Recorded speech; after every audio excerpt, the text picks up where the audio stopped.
بسم اللہ الرحمن الرحیم۔ ملفوظات حضرت مسیح موعود 28 دسمبر 1907 جلسہ سالانہ کے موقع پر پرمعارف خطاب۔ فرمایا اسلام کی مخالفت میں ہر طرح کا زور دکھایا جا رہا ہے۔ اول تو یہ زمانہ ہی ایسا ہے کہ بسبب تار، ڈاک، ریل تمام زمین گویا ایک ہی شہر بن رہی ہے۔ ہر وقت کی خبریں آتی ہیں، کثرت سے لوگ ادھر ادھر آتے جاتے ہیں، مگر بالخصوص ہندوستان ایسا ملک ہے جس میں ہر قسم کے لوگ موجود ہیں۔ ایسے بھی ہیں جو وجود باری تعالیٰ کے منکر ہیں، پھر بے قید لوگ بھی ہیں جو کہتے ہیں جو چاہو سو کرو، پھر کتاب کے منکر برہمو موجود ہیں، انسان کے پجاری بھی ہیں، پتھروں کو خدا ماننے والے بھی ہیں، 1 لاکھ سے زائد مرتد عیسائی موجود ہیں، سورج پرست ہیں، پانی کی پوجا کرنے والے، آگ کی پوجا کرنے والے ہیں، آتش پرستی کے بڑے مندر کو زلزلے نے گرا دیا تھا تو اب یہ نیا بنا رہے ہیں اور نہیں جانتے کہ ایک زلزلہ اور آنے والا ہے۔ آزادی اس قسم کی ہے کہ جو جس کے جی میں آتا ہے وہ کہہ گزرتا ہے، کسی کی پرواہ نہیں۔ غرض یہ وہی وقت ہے اور بالخصوص ہند میں وہی نظارہ موجود ہے جس کے واسطے پہلے سے پیش گوئی کی گئی تھی۔ عیسائی لوگ 50,000 کتاب اسلام کے برخلاف شائع کر رہے ہیں۔ آریہ سماجی کہتے ہیں کہ کئی ارب سالوں کے بعد دنیا میں ایک کتاب آتی ہے اور وہ بار بار وید ہی ہوتے ہیں اور ہند میں ہی آتے ہیں اور سنسکرت کی زبان ان کے لیے خاص ہے۔ گویا پرمیشر کو اور کسی ملک یا زبان کی خبر ہی نہیں معلوم کہ پرمیشر ہندوستان پر ایسا کیوں ریجھ گیا ہے اور باوجود اس کے ہندوؤں کو ایسی ذلت میں کیوں رکھا ہے۔ اس وقت عیسائی بھی بادشاہ ہیں، مسلمان بھی بادشاہ ہیں، بدھ بھی بادشاہ ہیں، مگر کہیں آریوں کی بادشاہی نہیں۔ معلوم نہیں کہ پرمیشر کو کیوں یہ بہت پسند آیا۔ شاید اس وجہ سے کہ یہاں نیوگی لوگ رہتے ہیں جو اپنی زندگی میں اپنی بیوی کے واسطے موٹا تازہ خامن تلاش کرتے ہیں کہ اس سے ہم بستر ہو اور اس کے لیے خوبصورت بچے جنیں، اور یہ بھی شرط ضروری ہے کہ وہ بیرج داتا برہمن ہو۔ پھر انسان کو ہنسی آتی ہے کہ آریوں کا یہ ناپاک عقیدہ ہے کہ انسان ایک مدت تک نجات یافتہ ہو کر مکتی خانے میں رہے اور پھر ناکردہ گناہ کی وجہ سے وہاں سے نکالا جاوے اور کتا، سور، بلی بنایا جاوے۔ آریہ کہتے ہیں کہ پرمیشر ہر ایک انسان میں تھوڑا سا گناہ بطور بیج کے لازماً باقی رکھ لیتا ہے جو اس کو دوبارہ پھنسانے کے کام آتا ہے، لیکن یہ بات سمجھ میں نہیں آتی کہ اس بقیہ گناہ کے سبب پھر سزائیں ایسی مختلف کیوں دی جاتی ہیں کہ کوئی شیر بنایا جاوے اور کوئی بکری، کوئی بچھو اور سانپ بنایا جاوے، اور کوئی گھوڑا اور ہاتھی، اور کوئی کرمے ناپاک بنایا جائے اور کوئی انسان پوتر، پھر انسانوں میں کوئی مرد بنایا جائے اور کوئی عورت۔ اس تفریق کا کیا سبب ہو سکتا ہے؟ پھر یہ بھی یاریوں کے ایک عجیب مسئلہ ہے کہ مختلف گناہوں کے سبب مختلف جونیں بنتی ہیں۔ اس سے تو لازم آتا ہے کہ جس قدر جونیں ہیں اسی قدر گناہوں کی تعداد ہو، اور چونکہ الہامی کتاب صرف وید ہی ہے اس واسطے وہ تمام گناہ وید میں مذکور ہونے چاہیے، لیکن جب وید کے احکام کو دیکھا جاتا ہے تو ان کی گنتی آریوں کے نزدیک بھی چند سو سے زائد نہ ہوگی، لیکن کئی ہزار قسم کے جانور تو جنگلوں میں موجود ہیں، کئی ہزار قسم کے کیڑے مکوڑے زمین پر رینگ رہے ہیں، پھر درختوں کے پرند اور سمندروں کے جانور جن کی گنتی ہی نہیں، یہ اتنی جونیں کہاں سے آ گئی؟ اور یہ لوگ کہتے ہیں کہ روحوں کو بہشت میں سے نکالنے کی ضرورت اس واسطے پڑے گی کہ ان کی عبادت بہت محدود زمانے کی تھی۔ ایسی محدود عبادت کا بدلہ بھی محدود وقت کے لیے ہونا چاہیے، مگر یہ عقیدہ بہت ہی فاسد ہے۔ آریہ لوگ ایسے محدود وقت کے خیال سے عبادت کرتے ہوں گے۔ اسلام میں تو یہ بات نہیں۔ ہمارا ہے تو خدا تعالیٰ کے ساتھ ابدی ہے۔ ہم کسی محدود وقت کی نیت کے ساتھ خدا تعالیٰ کی عبادت نہیں کرتے، بلکہ ایسی نیت کو کفر جانتے ہیں۔ ہم نے تو ہمیشہ کے لیے خدا تعالیٰ کی عبادت کا جوا اپنے گلے میں ڈال دیا ہے۔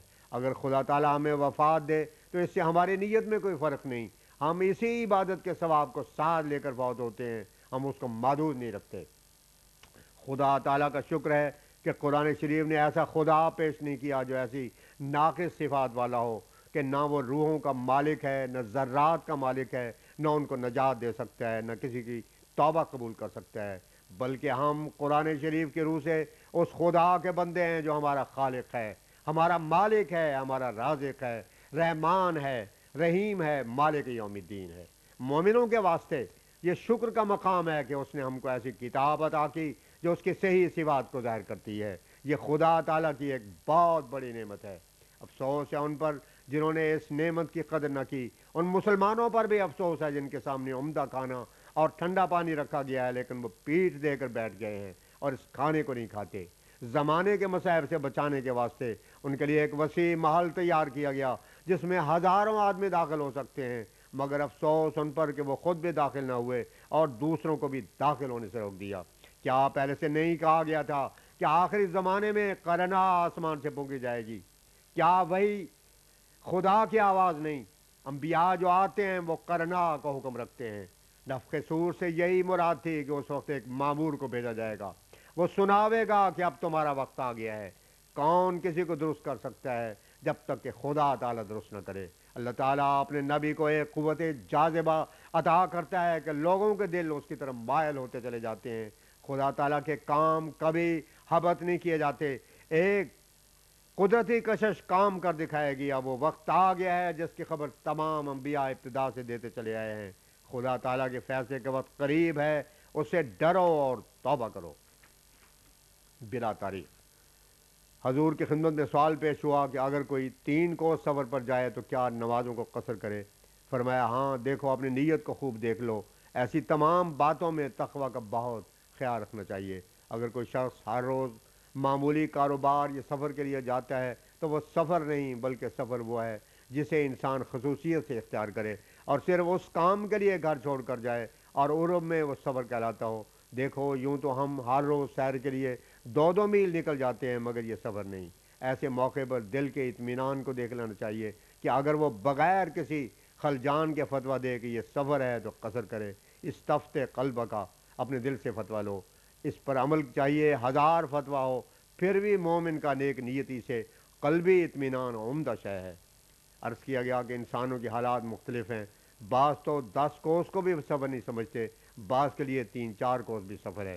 فرمایا شریعت نے ان باتوں کا اعتبار نہیں کیا۔